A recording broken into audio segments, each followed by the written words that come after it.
November 28ರಂದು ಕರ್ನಾಟಕಕ್ಕೆ ಪ್ರಧಾನಿ ನರೇಂದ್ರ ಮೋದಿ ಆಗಮಿಸ್ತಾ ಇದ್ದಾರೆ. ಉಡುಪಿಯ ಶ್ರೀಕೃಷ್ಣ ಮಠಕ್ಕೆ ಪ್ರಧಾನಿ ಮೋದಿ ಭೇಟಿ ನೀಡಲಿದ್ದಾರೆ.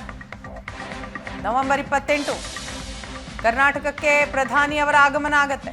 ಉಡುಪಿಯ ಶ್ರೀಕೃಷ್ಣ ಮಠಕ್ಕೆ ಭೇಟಿ ಕೊಡಲಿದ್ದಾರೆ ಮೋದಿ. ಮಧ್ಯಾಹ್ನ 12 ಗಂಟೆಗೆ ಶ್ರೀಕೃಷ್ಣ ಮಠಕ್ಕೆ ಮೋದಿ ಆಗಮಿಸ್ತಾರೆ. ಲಕ್ಷಕಂಠ ಗೀತಾ ಪಾರಾಯಣ ಬೃಹತ್ ಗೀತೋತ್ಸವದಲ್ಲಿ ಮೋದಿ ಭಾಗಿಯಾಗಲಿದ್ದಾರೆ. ಸುಗುಣೇಂದ್ರ ತೀರ್ಥ ಶ್ರೀಪಾದರೊಂದಿಗೆ ಮೋದಿ ಮಾತುಕತೆಯನ್ನು ನಡೆಸ್ತಾರೆ. ನವೆಂಬರ್ 28ರಿಂದ 30ರವರೆಗೂ ಕೂಡ ನಡೆಯುವಂತಹ ಲಕ್ಷಕಂಠ ಗೀತ ಪಾರಾಯಣ 28ನೇ ತಾರೀಕು ಮಧ್ಯಾಹ್ನ 12 ಗಂಟೆಗೆ ಶ್ರೀಕೃಷ್ಣ ಮಠಕ್ಕೆ ಪ್ರಧಾನಿ ನರೇಂದ್ರ ಮೋದಿ ಆಗಮಿಸಲಿದ್ದಾರೆ.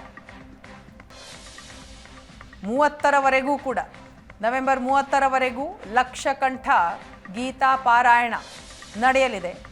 ಇದರಲ್ಲಿ ಪ್ರಧಾನಿ ನರೇಂದ್ರ ಮೋದಿ ಅವರು ಕೂಡ ಭಾಗಿಯಾಗಲಿದ್ದಾರೆ.